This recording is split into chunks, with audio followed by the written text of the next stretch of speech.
Imaginez-vous à 80 ans en train de repenser à ce moment précis. Seriez-vous fier de la façon dont vous avez passé cette journée? Est-ce que vous vous en souviendriez même? Seriez-vous fier de passer le reste de votre journée à défiler, regarder une émission, faire une course ou travailler? Je vous supplie littéralement de gérer votre temps, parce qu'un jour, vous n'en aurez plus. Et le temps que vous avez gaspillé, vous ne pourrez pas le récupérer. Un des plus grands regrets en fin de vie est de gâcher sa vie, de ne pas sortir et agir parce qu'on est trop occupé par l'insignifiant. On n'écrit jamais le livre, on ne quitte pas la mauvaise relation, on ne lance pas l'entreprise, on ne voyage pas. Vous ne faites jamais aucune de ces choses parce que vous ne valorisez pas et ne gérez pas votre temps. Les personnes qui accomplissent donc de grandes choses n'attendent non pas que le moment soit parfait. Elles se dégagent du temps. Très bien, voilà ce qu'il en est. Les chiffres ne mentent pas. Voici un chiffre. 86,400. 86 400. C'est le nombre de secondes qu'il y a dans chaque journée. Pas des heures, des secondes, pas des minutes, des secondes. Je pense qu'il est extrêmement important d'arrêter de penser aux journées en heures et de commencer à les mesurer en minutes ou en secondes. Parce que c'est dans ces minutes et dans ces secondes que la vie se passe réellement. Le futur n'arrive jamais. La vie, c'est toujours maintenant. C'est dans ce moment présent. Et pourtant, la plupart d'entre nous font tout ce qu'ils peuvent pour essayer de se distraire ou d'échapper à ces secondes et à ces minutes. La plupart des gens ont l'impression de ne pas avoir assez de temps, mais en réalité, ils ont beaucoup de temps qu'ils n'ont simplement pas pris en compte. Vous avez ces petits moments de 30 secondes ici, 5 minutes là, à faire la queue pour votre café. Vous devez tuer 1 heure après le travail avant que quelque chose ne se passe. Il y a ces moments éparpillés tout au long de notre journée pendant lesquels nous gaspillons littéralement des parties de notre vie. En fait, il y a ce livre qui s'appelle Some Days Today. Ce gars-là a écrit plein de livres différents. Il est professeur, il a sa propre entreprise, tout ce genre de choses. Et quand tu regardes des gens comme ça, tu te demandes, comment fais-tu pour être aussi productif? Eh bien, l'un des livres qu'il a écrit, il l'a en fait rédigé sur une période de 2 ans pendant qu'il était en réunion, parce qu'il y a beaucoup de temps perdu lors des réunions. Il prenait quelques minutes par-ci par-là pour écrire de petits chapitres et a ainsi rédigé tout un livre pendant ses réunions. Ces petits moments finissent peinant par s'accumuler. J'ai d'ailleurs lu ce livre durant ces instants. J'écoutais un livre audio et pendant que je conduisais jusqu'à la salle de sport, pendant que j'étais à la salle de sport, quand je me promenais chez moi en rangeant le soir, au lieu d'écouter simplement de la musique, j'apprenais des choses. Je m'instruisais. En profitant de ces instants, j'ai lu plus de 100 livres sur les finances personnelles et le développement personnel en 10 ans, simplement en utilisant ce temps perdu pour améliorer ma vie. Il serait plus simple de passer ce temps à écouter de la musique ou faire défiler TikTok et Instagram. J'ai l'impression que la vraie question n'est pas de savoir si tu as assez de temps pour faire ce que tu veux, mais plutôt si tu es prêt à reprendre ce temps, à en reprendre le contrôle et à l'utiliser pour améliorer ta vie. Je pense qu'il est important de le faire de différentes manières. D'abord, il y a l'idée de l'aigle et de la souris. La souris, c'est beaucoup d'entre nous, surtout si tu es créateur ou si tu fabriques quelque chose. La souris est au sol. Elle est absorbée par chaque petit détail, tout ce qu'elle voit directement devant elle, mais elle a un cercle de vision très restreint. Elle est orientée vers les détails. Elle essaie d'être parfaite. Mais ensuite, il y a l'aigle. L'aigle est haut dans le ciel, au-dessus du sol. Il ne peut même pas voir l'herbe. Il ne voit pas les détails, seulement l'ensemble. Peut-être qu'il voit que l'herbe n'a pas d'importance, parce que lorsque tu prends du recul et que tu vois l'ensemble, tu réalises au sens que certaines de ces petites choses n'améliorent pas du tout ta vie. Les choses du quotidien auxquelles beaucoup d'entre nous sont confrontés, qui nous stressent, nous obsèdent, nous dépriment, sur lesquelles nous nous concentrons littéralement, nous ne nous en souviendrons pas le lendemain, et encore moins dans 3 jours. À 80 ans, tu ne te souviendras ni de cette dispute, ni de la personne qui t'a coupé la route. Tu ne te souviendras pas de beaucoup de choses sur lesquelles la plupart des gens passent la majorité de leur temps à en faire une obsession et à stresser. Ça n'a tout simplement pas d'importance. Il y a une citation de ce livre qui dit « La vie n'est pas perdue en mourant. La vie se perd minute après minute, jour morne après jour morne, de 1000 petites façons auxquelles on ne prête aucune attention. Mais ne te méprends pas. Parfois, nous avons besoin de détails. C'est important parfois, mais la plupart du temps, j'ai changé de perspective. Je ne veux pas regretter les jours. Je ne veux pas regretter d'avoir été obsédé par quelque chose de stupide, ou pour quelque chose qui s'est passé et qui est hors de mon contrôle, ou pour la politique. Je veux pouvoir regarder en arrière et me dire « Oui, j'ai construit cette chose. J'ai écrit ce livre. J'ai créé cette entreprise. J'ai parlé à cette fille. J'ai épousé cette fille. J'ai eu plusieurs enfants. Nous avons pris des vacances. Nous avons tout fait. J'ai poursuivi une vie de liberté, la vie de mes rêves.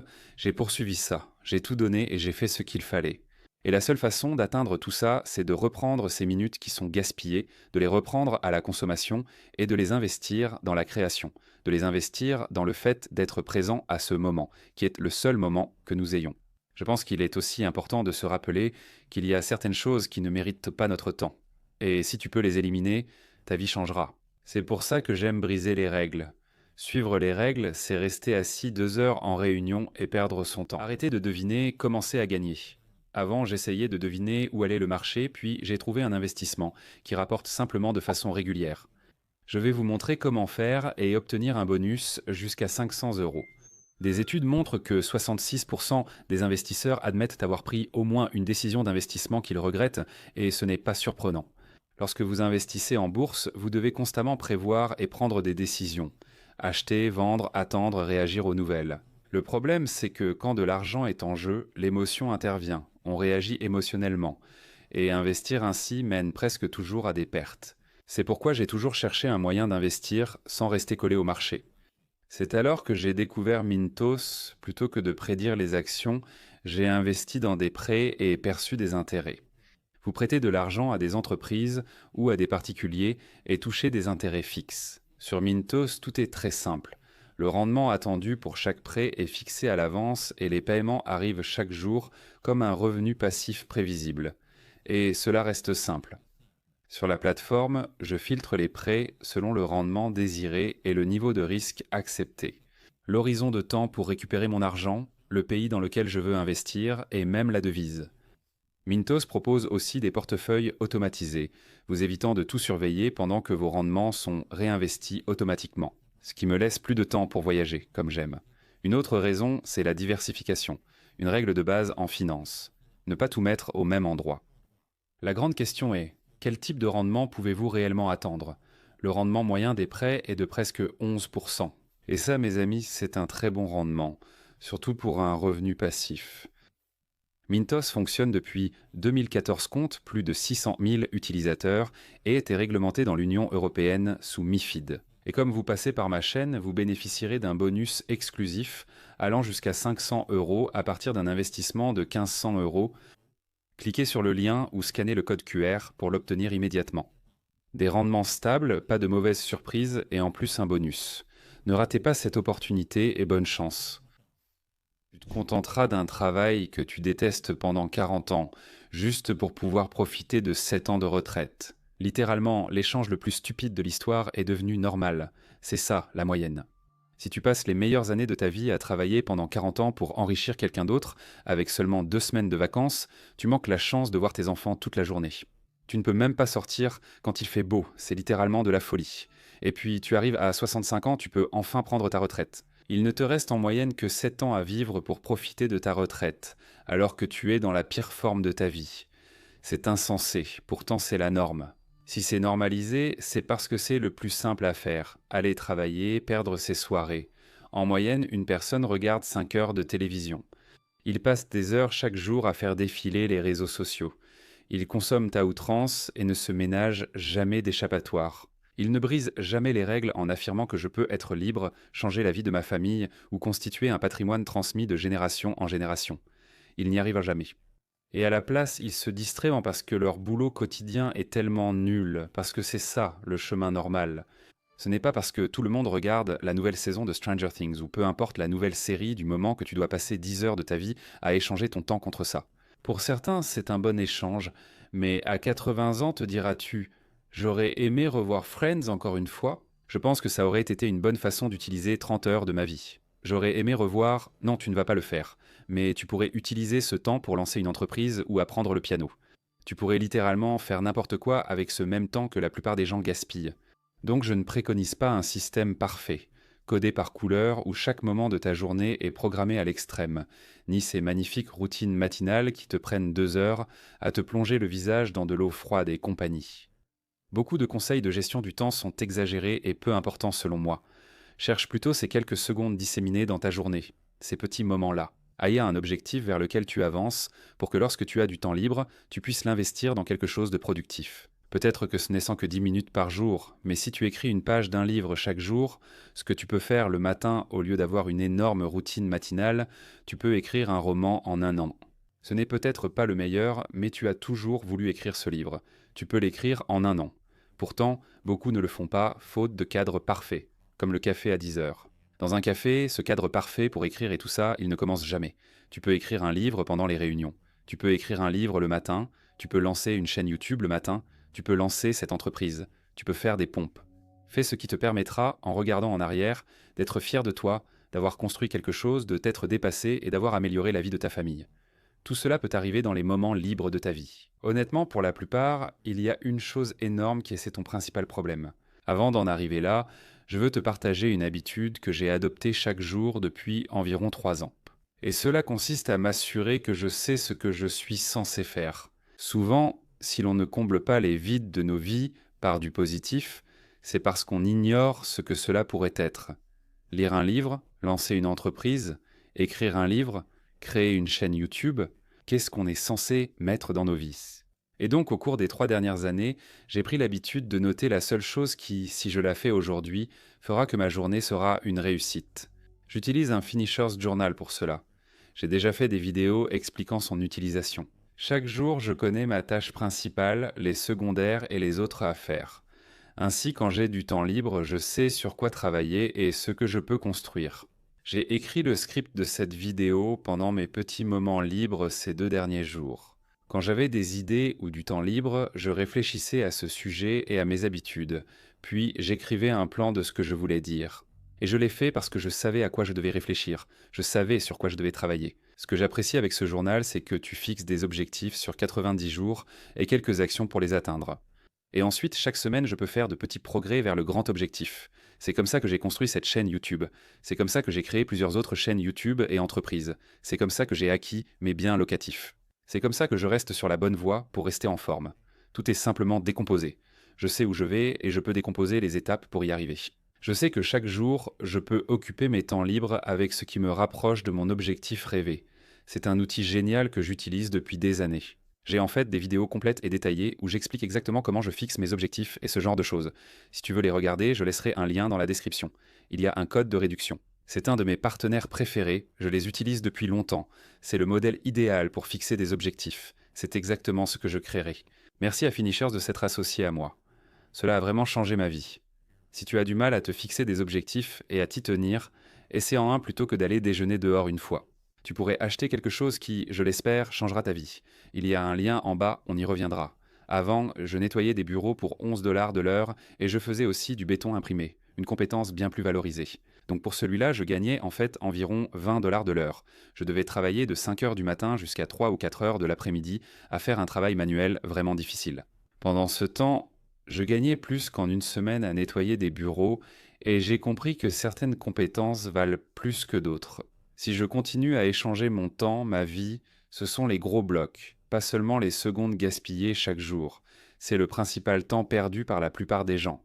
Si je ne fais pas absolument de mon mieux pour échanger ça contre le plus d'argent possible, alors je me porte préjudice, ainsi qu'à ma famille, à ma santé, à mon avenir, à tout.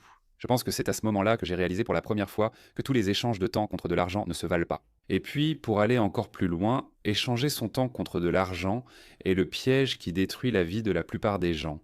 Parce que plus tu deviens compétent et plus tu disposes de leviers, moins tu as besoin d'échanger de temps pour gagner de l'argent. Côté productivité, ça a vraiment changé pour moi. Suis-je productif? Oui, tu peux l'être et suivre toutes les méthodes. Tu peux utiliser ce calendrier, mais es-tu productif sur l'essentiel? Tu pourrais être très productif au travail, moyennement productif, ou passer la moitié du temps dans un autre emploi mieux payé.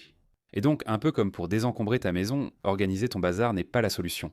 Parfois, tu dois te débarrasser de la moitié de ce que tu as, et tu pourrais juste organiser encore et encore. La maison est toujours en désordre parce que tu as tout simplement trop de bazar chez toi. C'est pareil pour ton travail. Tu peux être aussi productif que possible, utiliser toutes ces listes de contrôle, ces systèmes et tout ce que tu veux pour accomplir autant de choses que possible, et tu suis tout ça avec des codes couleurs. Mais est-ce que tu fais la bonne chose à la base? Pour moi, c'est une question d'équilibre. Tu peux faire l'exercice seul, mais j'ai compris que je voulais la liberté de travailler d'où je veux. J'aime voyager. Nous partons en Floride dans quelques jours pour une semaine, et d'autres voyages sont prévus. Nous avons voyagé plusieurs mois d'affilée.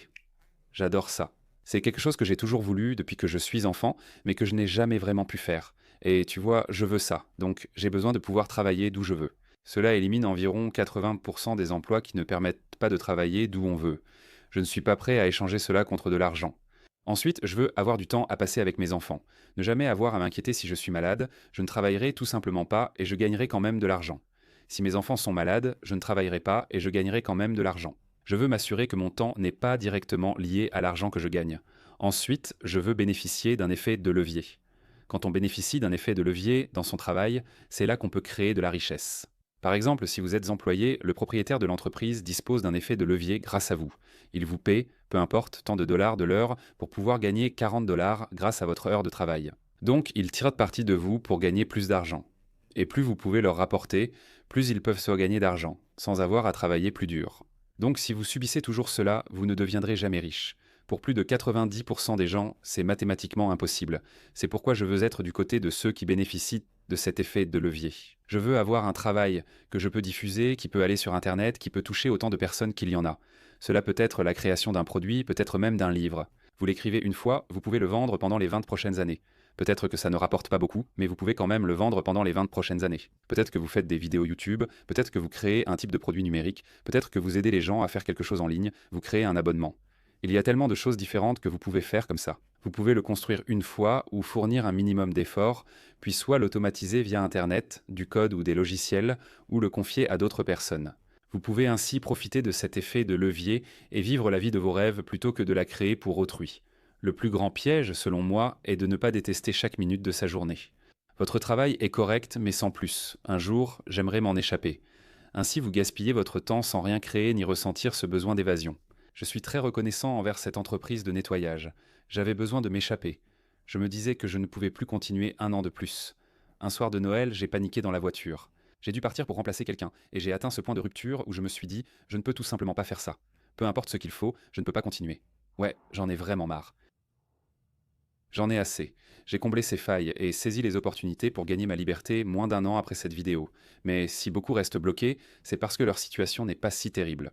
La plupart des gens se distraînent, ne voyagent pas autant qu'ils le souhaitent, passent peu de temps avec leurs enfants, ne réalisent pas leurs rêves et n'auront jamais de revenus pouvant doubler chaque année. Cela n'arrivera jamais. Tu ressens ces failles dans ces moments où tu consommes au lieu de créer. Un jour est une notion fausse et insidieuse qui te permet simplement de gaspiller le temps précieux jusqu'à ce qu'il soit trop tard. Un jour, c'est aujourd'hui. S'il te plaît, va créer quelque chose. Si tu viens d'être motivé par ça et que tu n'agis pas, tu viens juste de perdre encore plus de temps. Alors, je t'en supplie, prends juste quelques minutes et passe à l'action sur quelque chose. Je suis sur le point de fixer mes nouveaux objectifs pour le prochain trimestre pendant que j'éditais cette vidéo. Donc je me suis dit que j'allais simplement partager ça. Que tu utilises une feuille de papier ou ce journal, avoir des étapes claires pour te rapprocher de la vie de tes rêves est quelque chose que presque personne ne fait. Tout le monde en rêve, ils sont motivés, mais ils ne passent jamais à l'action. Et, comme je l'ai dit auparavant, c'est vraiment un outil génial pour m'aider à passer à l'action. Ils ont une édition limitée en ce moment, ce qui est vraiment cool. Mais peu importe, c'est ce qu'il y a à l'intérieur qui compte. Ce sont les objectifs finaux. Ce sont les étapes quotidiennes qui me rapprochent de ces objectifs qui ont littéralement changé ma vie. Alors, s'il te plaît, s'il te plaît, s'il te plaît, fixe-toi des objectifs clairs avec des étapes d'action pour y arriver et des actions quotidiennes que tu peux enchaîner. Et littéralement, dans 90 jours, tu ne devrais plus être la même personne. Si c'est le cas, tu t'es planté. Encore une fois, il y a un lien pour ça ci-dessous, où tu peux simplement utiliser une feuille de papier. Ça m'est égal, s'il te plaît, ne laisse pas ta vie partir en fumée.